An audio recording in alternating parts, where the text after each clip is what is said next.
السلام علیکم۔ آج ہم سورۃ البقرہ کی آیت نمبر 131 سے لے کے آیت نمبر 140 تک کا ترجمہ کریں گے۔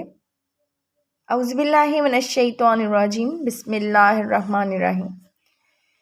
جب اسے اس کے رب نے کہا فرما بردار ہو جا، تو اس نے کہا میں جہانوں کے رب کا فرما بردار ہوتا ہوں۔ اور اسی بات کی وصیت ابراہیم نے اپنے بیٹوں کو کی اور یعقوب نے بھی۔ میرے بیٹو، اللہ نے تمہارے لیے فرما برداری کا دین چنا ہے، سو تم مرو تو صرف فرما بردار ہو کر۔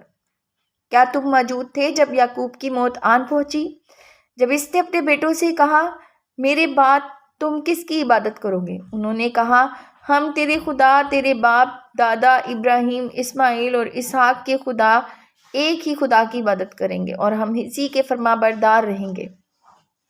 یہ ایک امت تھی جو گزر گئی، اس کے لیے تھا جو اس نے کمایا، اور تمہارے لیے ہوگا جو تم نے کمایا، اور تم سے ان کے کاموں کی پوچھ نہ ہوگی۔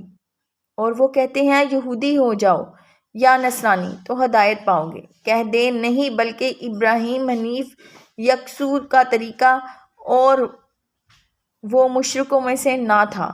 کہو ہم ایمان لائے اللہ پر اور اس پر جو ہماری طرف نازل کیا گیا، اور جو ابراہیم، اسماعیل، اسحاق اور یعقوب کی اولاد پر نازل کیا گیا، اور جو موسیٰ اور عیسیٰ کو دیا گیا، اور جو نبیوں کو ان کے رب کی طرف سے دیا گیا۔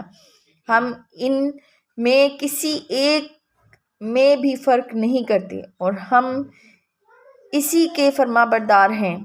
پھر اگر وہ بھی اسی طرح ایمان لے آئیں جس طرح تم ایمان لے آئے ہو تو وہ راہ راست پائیں گے، لیکن اگر وہ منہ موڑ لیں تو صرف علیحدگی کی ضد میں ہیں۔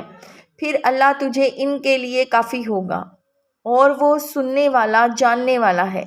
کہو اے اللہ یہ اللہ کا رنگ ہے، اور اللہ سے بہتر کسی کا رنگ ہے، اور ہم اسی کے عبادت گزار ہیں۔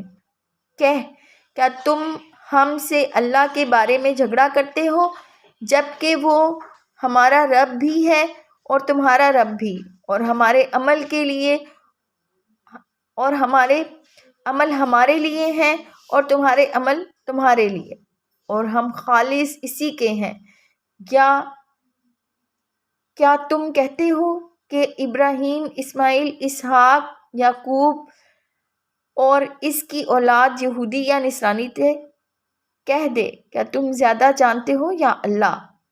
اور اس سے بڑا ظالم کون ہے جس نے اللہ کی گواہی کو جو اس کے پاس ہے چھپا لیا، اور اللہ تمہارے کاموں سے غافل بھی نہیں۔ صدق اللہ العظیم۔